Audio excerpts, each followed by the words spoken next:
Kami di Vale menyadari sepenuhnya bahwa emisi karbon itu penting sekali kita tekan. Karena begini, nikel ini kan dulu hanya dikenal untuk baja. Sekarang nikel sangat populer juga untuk baterai dan yang mana nanti mendukung mobil listrik.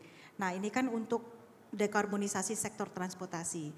Jadi proses penambangan dan smelting dari nikel tersebut haruslah rendah karbon. Karena kalau tidak rendah karbon, what's the point? Kita hanya mindahkan karbon dari downstream ke upstream. Nah, dengan kesadaran penuh itu maka 2019 kita mencanangkan waktu itu di COP26 bahwa target kita adalah reduce scope 1 dan 2 33% by 2030 dan kemudian net zero 2050. Nah, untuk skop 3 kita belum siap. Jadi komitmen kita saat ini skop 1 dan 2. Yang kita lakukan pertama adalah kita ada 3 greenfield project. Untuk semua project baru kami ini tidak boleh menggunakan high carbon. Jadi komitmen kita adalah jangan sampai menambah dulu ya. Menambah pasti dengan project baru, tapi project baru ini harus pakai energi rendah karbon. Itu pertama harus ditekankan. Jadi di slide sebelumnya tadi itu ada gambaran bahwa di semua project PT Vale existing maupun future, policy kita harus ada di first quartile, top quartile carbon intensity globally ya seluruh dunia. Nah saat ini PT Vale bersyukur bahwa di Sorwako kita proses smeltingnya sudah 100% ditopang oleh PLTA. Jadi furnace kita itu 100% PLTA.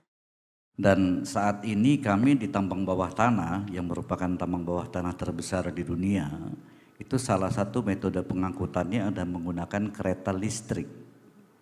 Dan kereta listrik ini satu hari bisa mengangkut 110.000 ton biji.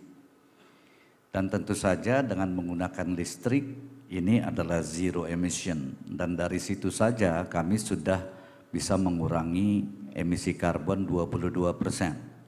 Target kami adalah 30% pada tahun 2030.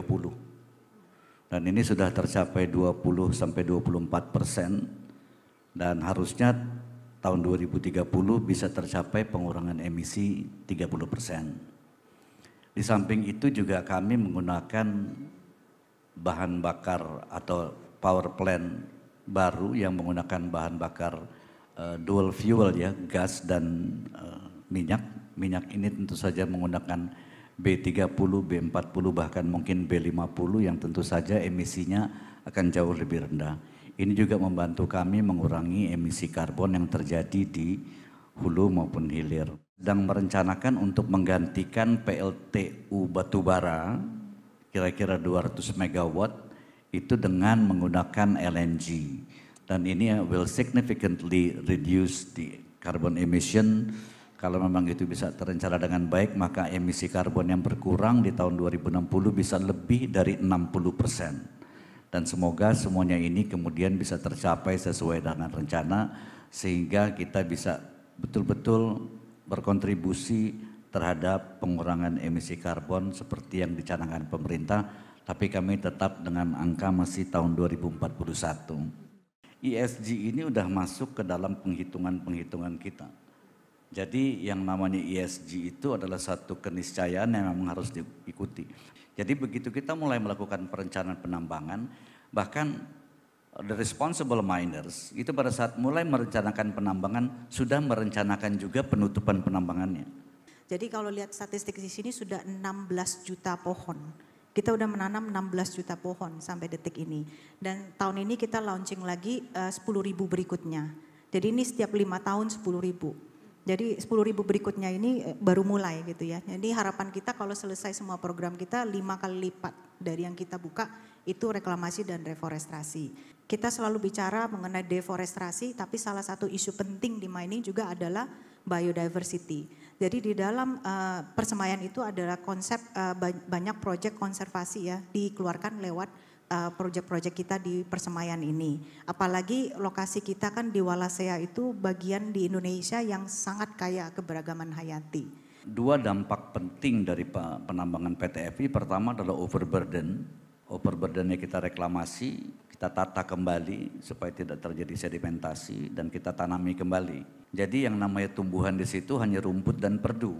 Yang kalau ditambang terbuka dan overburden itu udah sekitar 500 hektar yang kita tanami. Dan tantangannya adalah pada saat itu untuk melakukan penanaman di lereng-lereng yang terjal itu tidak mudah, sehingga kita lakukan hydroseeding. Itu dampak pertama. Dampak keduanya adalah tailing. Tailing ini kan adalah bukan bahan yang berbahaya dan beracun.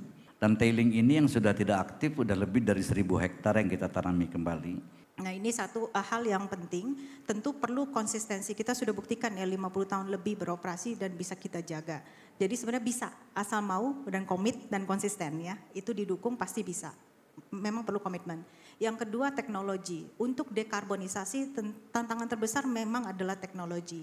Kalau lihat tadi carbon reduction roadmap kita itu kan untuk tanur pengering, dryer dan tanur reduksi kiln kan kita konversi dari minyak batu bara ke gas. Saya sering dikritik. Kenapa pindah ke gas? Gas kan fossil fuel juga. Cuma saya selalu paparkan ada 2 pilihan depan mata kita. We do nothing. Jadi saya terus mencari excuses bahwa tidak ada teknologi yang visible saat ini untuk renewable. Ini kan masuk industri yang hard to abate. Memang susah untuk abate. Jadi kita pilih opsi kedua. Opsi kedua adalah kita tahu pindah ke gas ini bukan perfect solution. Namanya juga transisi kan. Jadi we work with opsi yang tidak sempurna, tapi paling tidak dengan konversi ke gas, emisi kita bisa turun, rule of thumb-nya itu setengah. 50% turun dari kalau kita pakai batu bara dan minyak. Jadi Vale Global sudah pledge 6 billion US dollar untuk technology advancement di bidang ini. Jadi harapan kita ya nanti dengan berjalannya waktu kita ada solusi lebih baik. Jadi gas ini memang hanya transisi ya. Hopefully soon we will have a better solution ya. Market itu harus betul-betul dibuat sedemikian rupa supaya nyaman, infrastrukturnya bagus, reportingnya bagus dan lain sebagainya, supaya juga seperti bursa efek di Indonesia dan di beberapa negara maju ya. Jadi semakin bisa dipertanggungjawabkan, semakin terbuka dan semakin banyak yang kemudian trading di situ. Jadi harapannya kita adalah kan kalau trading yang lebih banyak tentu dia akan punya value yang lebih tinggi. Jadi infrastruktur untuk bursa itu juga harus betul-betul diperhatikan dan marketnya harus feel comfortable dengan bursa karbon di Indonesia yang baru diluncurkan hari ini ya. Jadi intinya sih kita pasti senang lah kalau misalnya katakanlah kita kurang belum sampai zero.